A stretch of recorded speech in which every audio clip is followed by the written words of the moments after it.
I just wanted to start off and first of all thank my family. Courtney and I were trying to figure out how long we've been married. I think it's 27 years this July the 12th, because when you coach football, it's hard to keep track of sometimes. But want to thank my wife and kids, my family. Obviously, it's been a huge commitment from them the past 22 seasons. So couldn't have done it without them.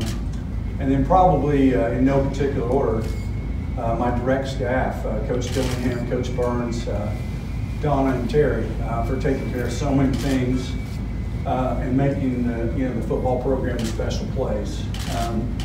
Just a ridiculous amount of support that it takes to keep this thing we call Jenks football going. And then obviously you can't do it without great leadership in our district. Stretching back to Dr. Lehman, our former superintendent, the school board in 1996 that for some reason hired a guy that had never had any football head coaching experience. I have no idea how that happened. But most recently, and just a super blessing, is Dr. Butterfield, just a fabulous leader for our district. And she gets it. She understands that football is a great part of the curriculum here. And she's been a pleasure to work for. And very tolerant over the years to put up with me. But I want to thank her she has a tough job. So I'm hoping that with all the things we've got going on in education, that education lands on its feet. And because just like coaching football, I think we have the most important job of anybody, and that's working with kids. So I want to thank her and her staff. Obviously, Principal Mike Means was integral throughout my career. He was a great leader. Understood the importance of athletics. So I probably should have wrote them down, but there's thousands of others. But those are the people that I thought played an integral part of what we're doing here. And then so many great coaches that I've had the blessing of working with. Dozens and dozens of them. Many of them have gone on and become great head coaches and great leaders. But my current staff, we've gone a number of years without losing very many guys. And this particular group of guys we have right now are some of the finest leaders and mentors that I've ever got to work with. So I want to thank them too. Which probably will maybe lead us into the second part of just why Coach Trimble is going to head out and maybe slow down just a little bit. It's a difficult thing, I told our players yesterday that I think I started playing football in 1976. I think that's a long time ago, and I don't think I've ever missed a season. I mean, I've either played, coached, or something since probably 7th grade, I think. I can't really remember that far back, but so to take a step and walk out and walk away from what that looks like is, it's a tough one. And then I have to balance that with what is best for this football program here at Jenks. Let's face it, on my greatest day, I was not very athletic, okay? But now I'm not very athletic. I can't get around very good. And, this program deserves someone who can go full speed. And so that balance right there has been the tricky part for me. And what makes it tough is I've got coaches who have carried the load for me, for a couple of years. And I'm forever indebted to that.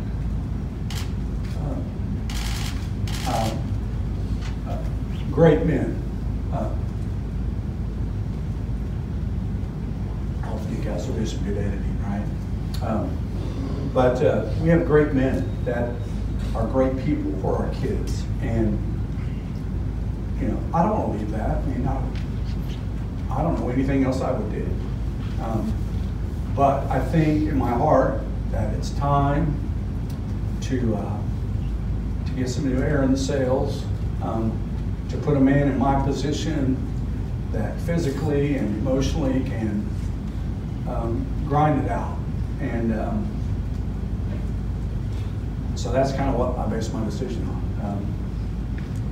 I don't know what I'm retiring to.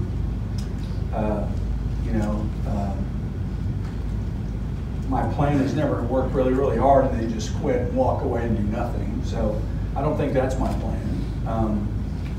So I've been praying a lot about it. As I've been in coaching a long time, a lot more opportunities arise to mentor young men and to mentor coaches, to catch up with your former college players. And, you just get older, your opportunities change a little bit. I mean, there's nothing better than relating to kids in a locker room, especially, in today's culture and climate. Man, they've got to have a voice of reason in their ear. So, I think the sport of football and coaching is still the best classroom. So I don't think I can walk away from that. I don't know what it looks like, obviously.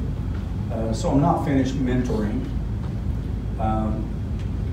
But the way the teacher's retirement system works, I think I'll be finished. My last day, I think, is June 30th. And so it'll give me a little bit of time to reflect and pray and talk to some trusted people and kind of see what that looks like. It'll also give me a little bit of time to rest and try to take care of myself a little bit.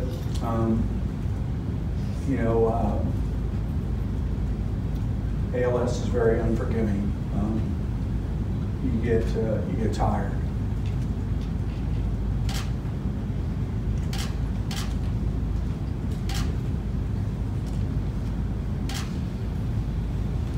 What about your foundation, Coach? Yeah, let me catch my breath, Don. That's probably something that I'm most excited about. It's another opportunity. We've had some dear friends of ours help us organize a Trimble Strong Foundation, which is it's really blossomed. And going to give us another chance to mentor people. We've got basically four areas that we're going to concentrate on. And we're going to help some people with their adoption process.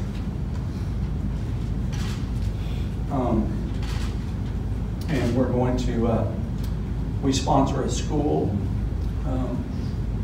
in Honduras. And then also we've got, we're making arrangements for a couple of leadership scholarships for some great kids that we identify as, future great Christian leaders. And I've lost my mind, there's a fourth one, but, and we've got some work at a small church in New Orleans where we do a daycare and after-school tutoring session. But so I'm really excited, about that opportunity, and I think it also, selfishly allows me a chance to do what I've always done: work with people, work with kids, but maybe just identify maybe some different targets along the way, and it also, retirement is going to allow me to go about it at a little bit different pace, which is the key. As I was mentioning, the disease is pretty unmerciful, and just you have to take your time, and you have to depend on people to help you out. So, but thanks for reminding me of that. I was going to talk about that later, but one thing that would be great is just we're recruiting teammates for our foundation. There's a great website at trimblstrong.org, and we would love to have as many teammates as we could have. And that's not just financial. There are so many great opportunities that we have out there, and people in this school district that we were able to reach out and touch through the foundation. So looking forward to that. Thanks for bringing that to my mind, Don. But anyway, I don't know. guess we could open it up now for questions if you had any from here, and then certainly we could make it more intimate later. But I'll do my best if you guys have any questions or anything. Yeah, fire away, guys. Allan, are you retiring altogether from the program? I mean, you have the dual title of director of football. Are you? Yeah, this will be, again, it's a full retirement from the teacher's retirement system. My last day is June the 30th. The way the teacher's retirement is set up, you have a mandatory 60 days that you have to be completely separated from your school, your campus. And I haven't, just to be honest with you, I haven't discussed, with our human resources people, coming back, officially coming back. But I mentioned to our players yesterday, if the school district sorts through and we hire a person that would be comfortable with me sitting around helping them with equipment or filming practice or whatever, I don't know, why wouldn't I do that? It's what I enjoy doing. So yeah, it'll be a full retirement, and then, after, that'll put us somewhere probably in early September maybe, when I would be eligible to consider something else, yeah. So is your most prevalent emotion today sadness that it's ending, or are you able yet at all to look at the enormity of what you and the community did for 22 years? That's a great question. I don't think I was sad. I'm very sentimental, but then you have all these people that love you show up and start crying, Donna. And so it makes it very sentimental and sad. But for me, it's not sad. It's not sad. Bill, you know where I'm from, right? You know the hallways of the mighty Cleveland High School, okay? You could not dream of what has happened, in my 35 years. You couldn't make it up. So I would be foolish to be sad. But sentimental, yeah, very sentimental.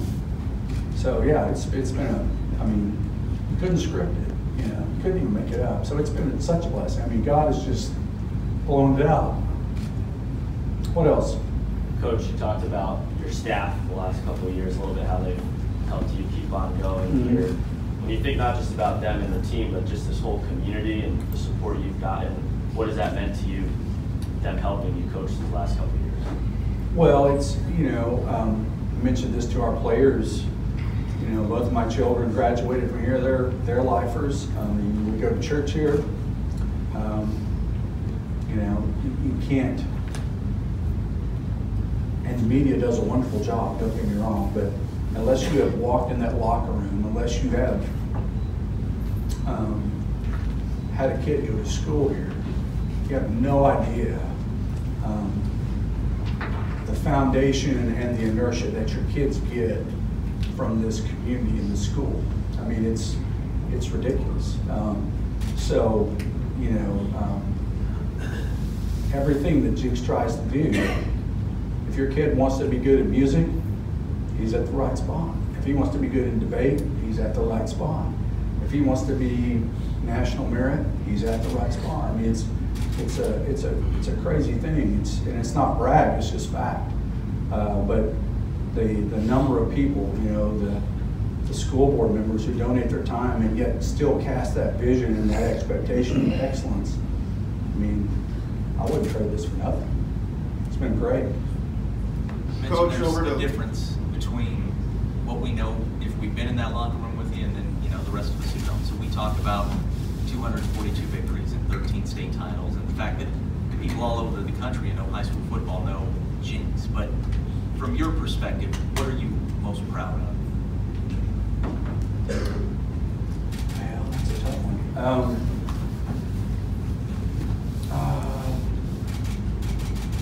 Well, I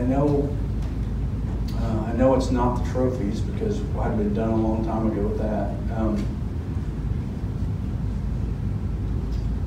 Probably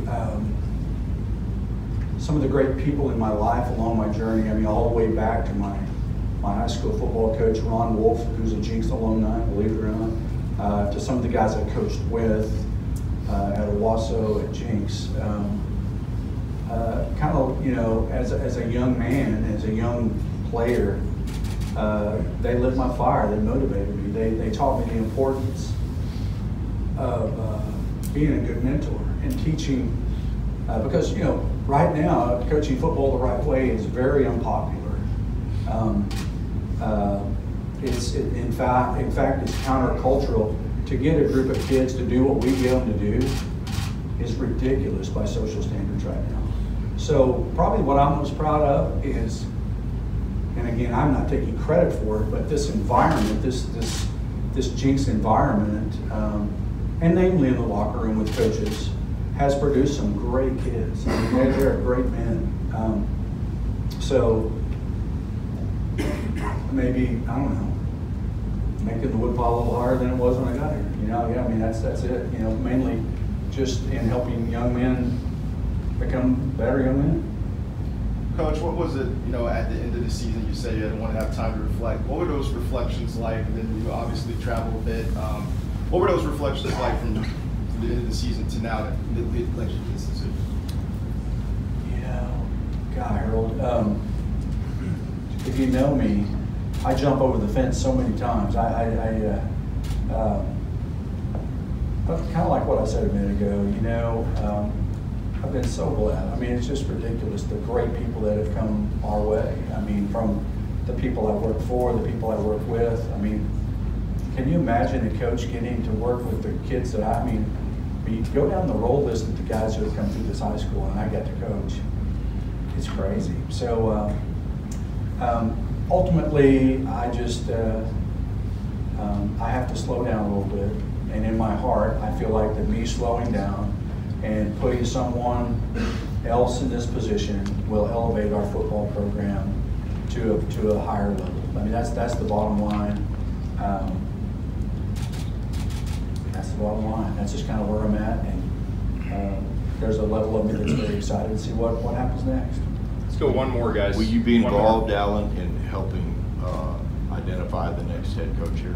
I haven't been contacted about that. And in fact, I don't even know if they've really discussed. I mean, in typical Jenks fashion, we'll post it. We'll identify some applicants, and I'm sure they'll put together a very good committee of good people and go move on. But they haven't asked me about that. You know, I don't know. That's a good question. One more, maybe.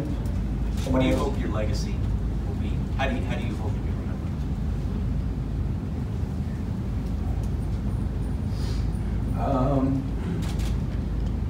Man, you'd be a good teacher. You stimulate great thought. You know, hopefully doing things right, working really, really hard. And I don't know, maybe just being a good mentor, I guess. I don't know. I didn't really set out 30-some years ago wondering what my legacy would be. I was just hoping the bus was on time. You know? That's kind of how it is.